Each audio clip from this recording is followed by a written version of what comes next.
காலைல ஜிம்முக்கு வரான்னா இப்போதான் அடிக்கிறான் பாரு. சொல்லு மச்சான், காலைல என் ஜிம்முக்கு வரல? டேய் இன்னும் ஜிம்முக்கெல்லாம் வரமாட்டேன். ஏன் மச்சான் என்னாச்சு? ஏய் அதான் சும்மா ஏமாத்தினுக்கிறான். ஆள் காசு வாங்கிக்கணும், டயட்டுக்கு காசு வாங்குறான், அதுக்கு காசு வாங்குறான், கோச்சிங் காசு வாங்குறான். ஒன்றும் கிடையாது, பிடி போட்டது வேஸ்ட்டு. உடம்பு குறைய முடியுதா? உடம்பு குறையவே இல்லை மச்சான், 2 கிலோ ஏறி இருக்கு. மாஸ்டர் சொல்கிற ப்ரோட்டீன் கரெக்டாக சாப்பிட்றியா இல்லையா? இல்லை சத்தியமாக அவன் சொன்ன மாதிரி எல்லாத்தையும் கரெக்டாக சாப்பிட்றேன். ப்ரோட்டீனு டயட்டு கீட் எல்லாமே பக்காவாக ஃபாலோ பண்ணுறேன். எப்படி சாப்பிட்றா? சிக்கன் எப்படி சாப்பிட்றா? டேய் ஒர்க் அவுட் முடிச்சுட்டு நீ வீட்டுக்கு கிளம்பியா ரைட்டில்? ஆமாம். நான் லெஃப்ட்டில் அந்த மொனக்கடையில் பாய் சிக்கன் பக்கம். ஆமாம், பாய் கடை சிக்கன் பக்கோடா. அங்கே தான் அந்த சிக்கன் கடையில் 150 கிராம் சும்மா மொறுன்னு டெய்லி சாப்பிட்ற மச்சி. சேஞ்சஸே இல்லைடா. இது ரைஸ் சிக்கன் எப்படி சாப்பிடுவா?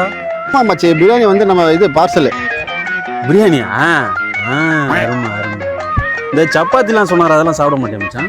டேய் மாப்பிள்ள நம்ப மாட்டேன் நீ. மாப்பிள்ள அந்த ஆள் 2 சப்பாத்தி தான் சாப்பிட சொன்னான். 2 சப்பாத்தி சாப்பிட்டு உடம்பு நல்லா குறையணும். 2 சப்பாத்தி சாப்பிட்டா உடம்பு குறையும் சொன்னாங்க. 2 சப்பாத்திக்கே நல்லா குறையுது, எதுக்கு நம்ம மற்ற 4 சாப்பிடக்கூடாது அப்படின்னு சொல்லிட்டு இப்போ நான் 8 சாப்பிட்றேன் மச்சி. டெய்லி 8 எப்படி குறைஞ்சிருக்கணும் சொல்லு? நீ சொல்லு, 8 எப்படி குறைஞ்சிருக்கணும்?